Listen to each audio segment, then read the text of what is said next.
I gotta make another video before I go to bed. I didn't want to, but I got to. David Rockefeller had 7 heart transplants, guys. So that had a lot to do with his change of perspective, of watching me and studying me and looking at me and understanding me. When you have 7 people's blood pump that pumps blood to you, you're gonna. I told my dad about this. He's like, no, Dad, it's.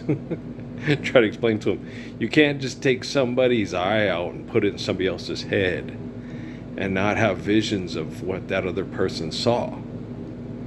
Okay, so if you take someone's heart out, say this person tries to be a decent person, and they work hard and they're naive as fuck and all that, and they're a donor match for David Rockefeller, and he needs a heart because he's the head of the espionage industry, and he's dying because of all the stress because of the espionage industry, and this decent person ends up getting in a car accident, and then the heart is made available to David Rockefeller because he has to stay alive because he's so important, and then he has to deal with this person's heart, and then you have the remorse of that, and then that heart shuts down too, and he did this 7 times, guys.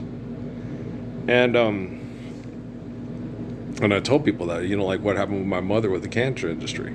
She was not economically viable. She was signed off on to die from her cancer treatment because the corporation that was paying for her to stay alive was not economically viable. My dad told me and Linda about it. We didn't even see it coming because we're so naive.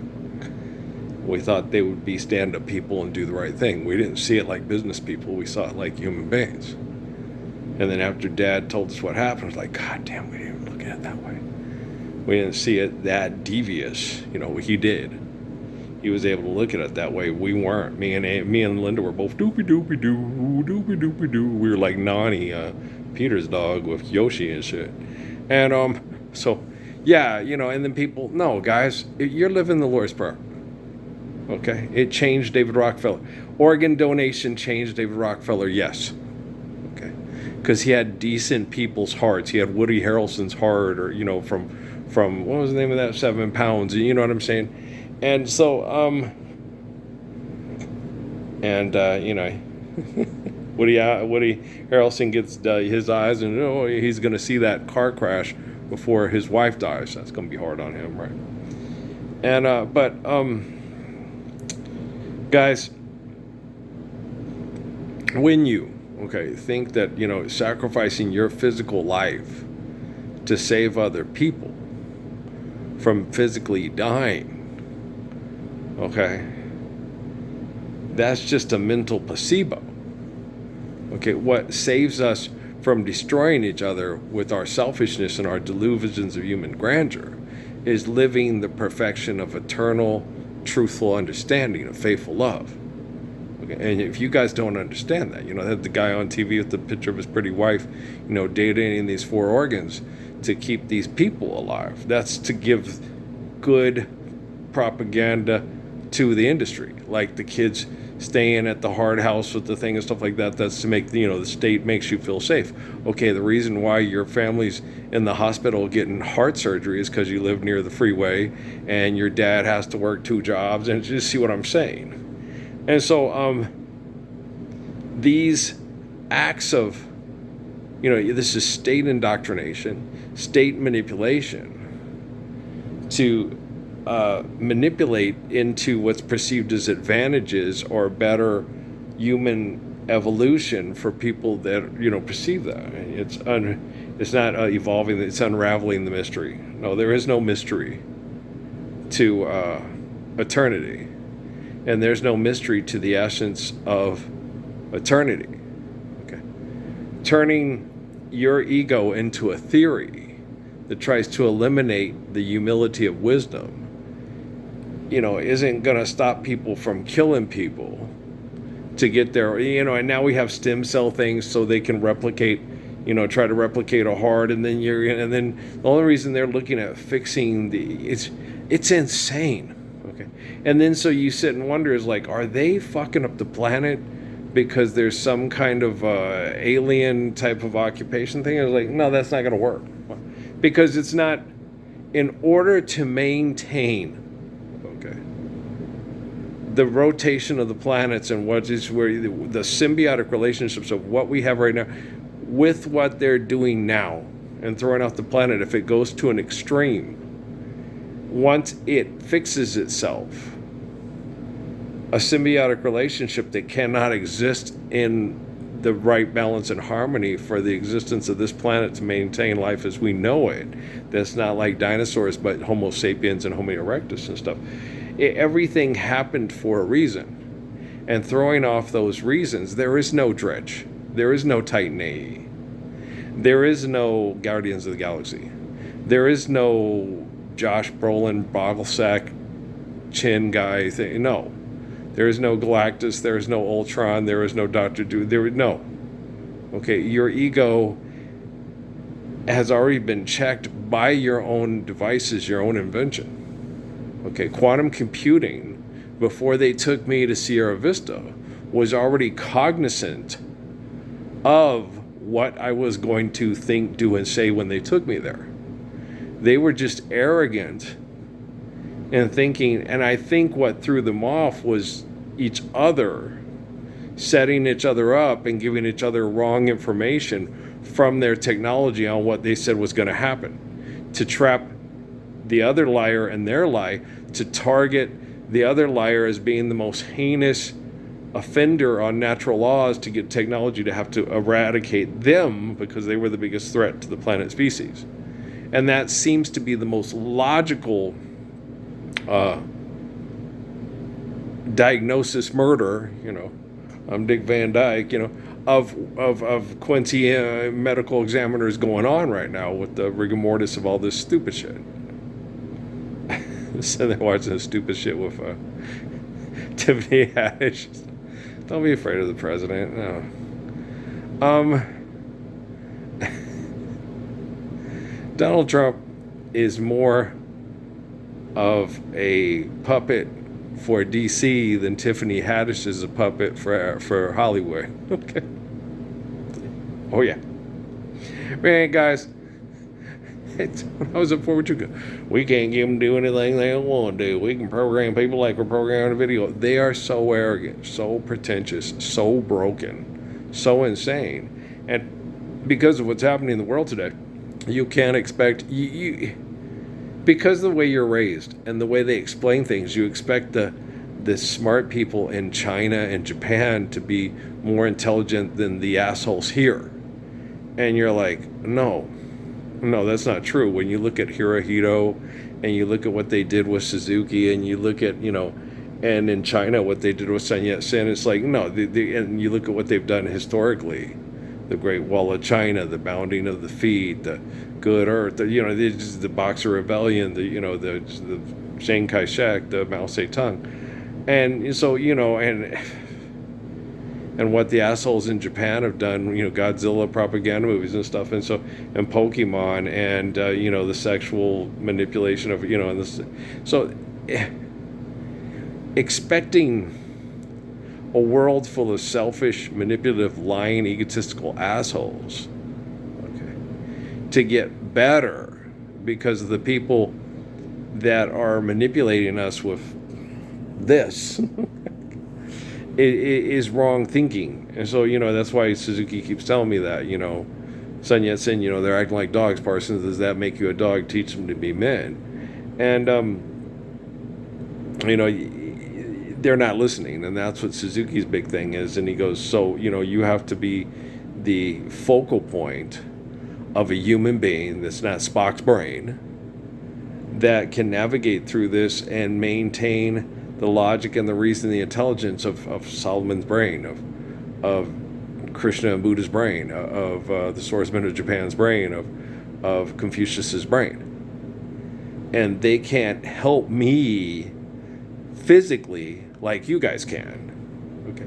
But they help me with their soul being trapped in that mind that these jealous assholes use to maintain what they perceive as order, because people will listen to their minds, and they're not the type of people, if I can't fuck her, nobody can fuck her. It's Kristen Wiig is the one who plays the cat lady, just in case any of you are all wondering out there. I do remember, I don't have to look stuff up, no. It happens all the time. I sit back and watch it. Goes Kristen Wiig. Oh yeah, she's funny. But it happens to me all the time. When I'm making the things, I don't recall. I had jelly beans for breakfast. Nancy, what did our astrologer say? And so, I sit there and it happens. And then as soon as I go back and watch it, I go, oh, ish. Oh, Kristen Wiig. Oh, it was this, And so the moment the only one I went to look up was, and I don't know why I couldn't, but I didn't look it up online. No, I have an Aggies with Josh Bowen on the front cover against Troy. I go, I don't have to look nothing up with this goofy ass phone. I've got a whole Foot Locker full of Aggie programs and stuff like that, and I don't know why I'm having a brain fart with the Martin family. Because I'm going, I know his son's name's Corey, I know his name's Doug, and so I pick it up and look at it, okay. And then I flip on it and go, okay, Doug, I know he went to the University of Kentucky, so he coached at East Carolina, he coached Jeff Blake, but I just couldn't, there was a little thing, last name, Martin. Oh, yeah. Like Brandon Mason, I like Brandon Mason. And Chris Snead, it was neat that I got to meet him because I wanted to talk to him, and he ended up going to Western New Mexico, and it changed the way he had to deal with life, and it made it less stressful and less economically abusive, and he set up some decent networks to be able to keep decent jobs to pay for his family. And I talked to him and said, I got a big, Chris Snead vibe out of you, and thought you probably could have played linebacker in the NFL. He said, yeah, I didn't start doing the spin move and stuff, because Tony and them wouldn't, because they did the Nebraska style, until I went to Western. And they said they'd let me do it. And I said, you have to be good enough to do it. I can see why Tony and Coach Osborne didn't want people doing it, because a lot of people try to do it and they shouldn't. But you have to have, that's why I don't, you never jump to pass. It's like I don't jump to pass. I attack the basket and they come and I just jump. I'm going to shoot if they don't stop me. And then when they come to stop me, it makes, perfect pass, because 2 or 3 guys trying to stop me, and that bastard, he's dropping a dime, he's laying it up, or if it's the right guy, he dunk it on your head, which I have done too, yeah. No, before I played at Mayfield, I played with professional basketball players in Casper. Junior was a professional basketball, Henderson was, and so was Junior Gordy. And Danny was better. Danny was the best player on the team, but he was a pimp because the coaches were assholes, and he told me that. He goes, you sure you want to play college basketball? These guys are jerks, they're arrogant, they're not as talented as us, and they don't even understand basketball as well as we do, because they're not as good as we are. That's what he told me. He had as you guys would call it, he had a brilliant basketball IQ. He just liked embarrassing people, and I didn't. We were very different in that way. I could embarrass the fuck out of people. I can still do good little dance moves and smooth moves, and people watch me in the bar. It's like, why didn't he do that when he was younger? Because I knew I wasn't going to try to, because I knew people would get too mad. I had dance moves when I played, but, the way I could move then, and they watch me shoot in the bar now, it's like, he's fat old man, he goes, did he play that when he was younger? No, not as much, no. I did do the high step thing with the pass, and there were certain things that I would do to attract people, and some were just real spectacular moves. But as far as dance moves that I could do that were gorgeous, like watching Harold and Fair and Nicholas play basketball and dribble and dance at the same time, no, I could have done it, but I didn't. But I was that's how talented of an athlete I was. And, when I get out in the barn and you watch me do my stutter step and my shuffles and the way I can move and bounce and dribble and stuff, I didn't have to. Dribbling to me is, it's more just the movement to make them guard you and get them off balance. Everybody said, no, it does a great job. And it's, people that say that, like, Josh Lucas's character playing old, what's that guy's name? Don Haskins and shit. He's just mad because you can't do it. Like Phil Warwick used to say to Kerry Ward, you're just mad because you can't knock him down, No, it definitely, oh no. Shimmy and the Cocoa Bop when you're playing sports, oh man, no. when you can cut through a hole and you can move this way and then you can stop and a guy comes moving full speed at you and grab him by the butt and move him into his cornerback and do this and then leave, it's like ninjutsu.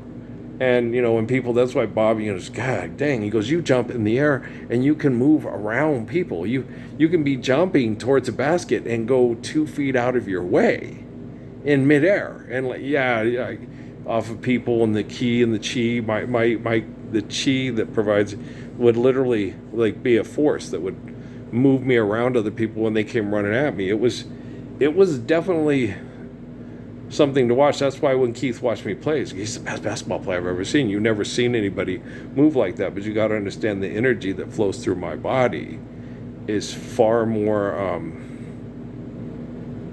is the conduction of the power and glory of my truth of creation that can do things that are and that punch me in the face and not feel it. So there were certain things, and jumping over and running faster and stuff. They were just, and being able to flip. And my mom, Earl, did you see what you just did? Mom, that was creepy. That little guy's in the closet and he killed the kids when she was babysitting. She goes, but Earl, have you been doing gymnastics things with Rodney? It's like, what? She says, did you see what you just did? No, I just knew I was sitting in the recliner, and next thing I knew I was standing behind it. My mom was like, that's because you did this incredible gymnastic flip over the, over the chair. And I was like, really? She goes, yeah. And the same thing, Mike, that was the coolest thing I ever saw. That was better than Bruce Lee.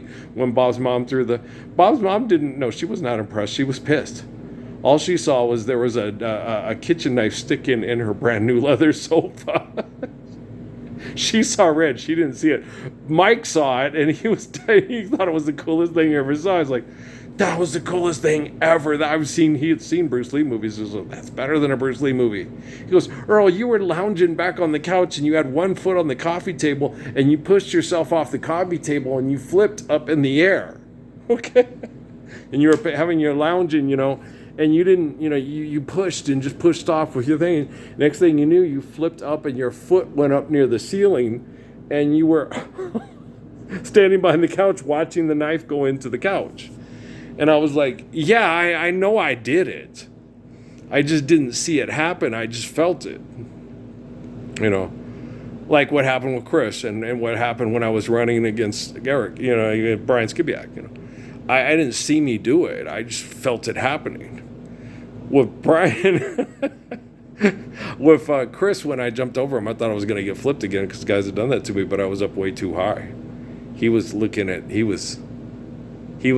God dang. And then the amazing thing was the way I landed and then was in front of Chris to stop him, because Coach held. And Chris stopped and I was guarding him in front of him. I landed like 3 feet behind him and then was in front of him and ran so fast to get in front of him to stop him from on weak side defense. That had to be like, God damn. All I knew is I was landed and I flew and I was standing in front of him guarding him. I'm sorry, Coach, I was waiting on weak side defense. And he was just like, and I don't think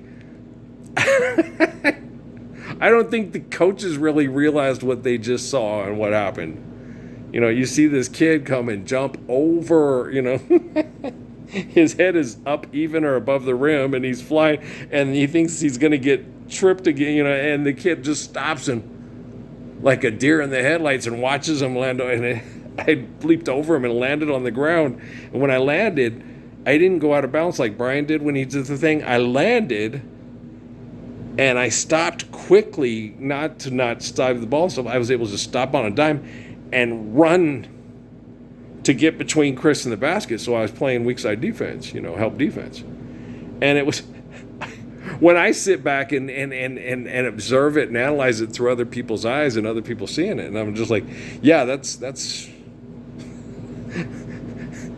something that they do now with CGI and stuff on TV. And yeah, I get it. I understand. I understand what an exceptional athletic human being I was. I think that's why I like going back and watching Harold and Fayard dance. And I think of all the people that I sit back and watch old videotape of to remind me of me and my athletic heyday and stuff. I think the two that remind me of it the most are Harold and Fayard. Okay, and then that other guy on Mr. BB, god dang, he's good. Yeah, the one dude with the slicked hair back. I was like, guy, he's good. He's probably almost as good as Harold. I mean, he's very athletic. Boy, he can jump. Man, his jump into the thing, and he had a power to him and an explosiveness to him that I was very impressed with. It was more impressive than the Berry brothers. The Berry brothers were very smooth and very athletic. But Harold and Fayard, I think, compact and jumping had a little bit more of an explosion to it. But that dude and Mr. BB with the slick back hair, he was very impressive. And I didn't know who he was. I don't know who he is, but he was a very impressive athlete. I was like, that is very impressive. Yeah. Of course, he was, I'm sure before that, because that was after the Cotton Club scene on a Stormy Weather. He probably saw a lot, I'm sure, because they watched, Harold and Fayard growing up and probably did the same thing. And, I think I could do that like I used to do on TV watching, my favorites was Gail Sayers and some of the other guys and stuff growing up. But the two, I think, athletes that inspired me the most were probably Harold and Fayard Nicholas. So when he did that and jumped up on I wasn't going to do the splits, but I could jump, when I needed to, boy, I could jump, and I always get mad at Jesus and say, why can't I jump like I always, sometimes Jesus, I jump so high, it seems like it's almost magical, and I can't do it whenever I want. He goes, that's, basically you don't need to. It's not about want, it's about need. If you need to jump real high and stuff like that, it was just, he didn't, it was not necessary. That was not going where, I do look forward into the future because I like things like basketball and stuff like that. And I look forward to the little boys like me being able to, dance and sing and play ball and not get judo flipped and not get, the jealous quarterback throwing the ball at my nutsack and not get, he play like a honto negro. He plays like a faggot nigger. That boy think he bad, I do look forward to, and so maybe, those professional assassins look forward to your religious beliefs are selfish. You're an idealist and you get people killed. I just want to sing and dance and play basketball without being assaulted by people that, your own family. You can't sing around your own family because they think you're showing off. It's like, yeah, but a fucking, goddamn, your favorite singer showed up, sing another one. It's like, but I sing, but you're not, but I'm not a professional singer because I didn't want to be a professional singer because it sucks. But I can't sit there and, put it on and sing and have fun and say, everybody else sing too, I woke up this morning and while I was having my coffee, my woman came in and sat down by my side. I can't sing songs that I enjoy singing, that I think I sing well, and it's fun for me to sing. It's your own family. You think you're so smart, you're so talented, and you're so good. Now, it would be nice if I was as healthy as I could be, if I could dance as well as, as I should at 60, if I was treated with the dignity and respect of a propaganda tool bag with narcissistic ego problems that sells all the right products to have money to make sure that their family is more comfortable fucking in hell than my family fucking in hell, and I'd turn down the assholes and building data centers around here who do this, and then fuck you. And they think I'm arrogant. It's like, really? That's the reason why I think a lot of these people that are related to Rockefeller, have connections to Rockefeller, don't know, because he had poor people put their hearts in his body. People I'm protecting from his family. And because they have stem cell research and all this stuff and all the right places to go to be healthy, and he did all the dirty work for them, and then they just, try to manage all the dirty work to try to control it and think they have it on lockdown because they don't have to do all the dirty stuff that set up the Epstein files because that was already done for them. And so, yeah, I'm dealing with the most, and I told you that with the young politicians and all that, they got this self-righteous hypocrisy shit because all the dirty stuff was set up to try to bring me down, and I didn't go for any of it. I kicked it.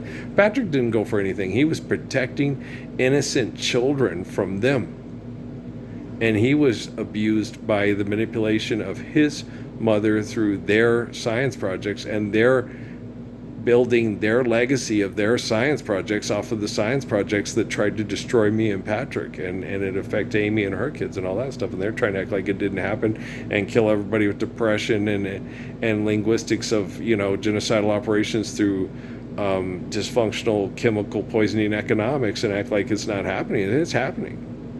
And the thing is what they do is they use apps, they use different things, they use different kinds of things to basically tune out, have the technology take care of it, and then that way they don't have to see it happening. So it's kind of like no harm, no foul, and they think that the people that they're doing it to deserve it because they're disgusting. It's like, have you given them the Lord's Prayer for 5 fucking minutes?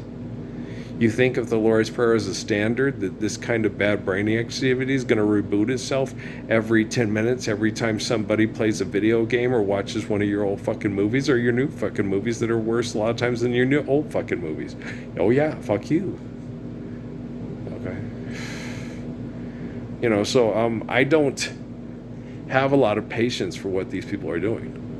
And when I watch this kind of stuff, when I watch that guy with his wife, that Andy Citron, talking about his wife and everything, and it's like, and then all this post-traumatic stress disorder of my existence and what happened to me and what's still happening to me because they're not staying up to live the Lord's Prayer to stop the sin that I'm still being tortured in because I'm the living embodiment of the Lord's Prayer, and then nobody can take that away. And we've got the evidence collected on quantum computing. And even if there's, quote, aliens and wormholes and stuff, the Golden Compass people and the aliens and wormholes, they all are held accountable to the same evidence and the same application of physics and the same natural laws that I am obedient to through my humble faith and not through my capacity to manipulate with technology and invent human delusions of power and authority through fallacy that people accept as reality. You can't make money into a law no matter how hard you try. You can't replace gravity with a checking account. You can't replace photosynthesis with a data center. Okay. You can't replace the evidence of my life with Dave Miscavige wanting to be me when he ain't even, it's just not going to happen. It would be nice if David, if Don Trump could watch this before it gets available to the people, here, the people here locally that watch him on the down low or whoever watches him wherever, whenever, whatever. And it'd be nice if Donald Trump could hear this and go, God damn, for the first time in my life, I finally think clearly and I can sit down and look Elon Musk in the eye and go, we are the stupidest fucking brain chemical addicts in the history of fuck ourselves to death.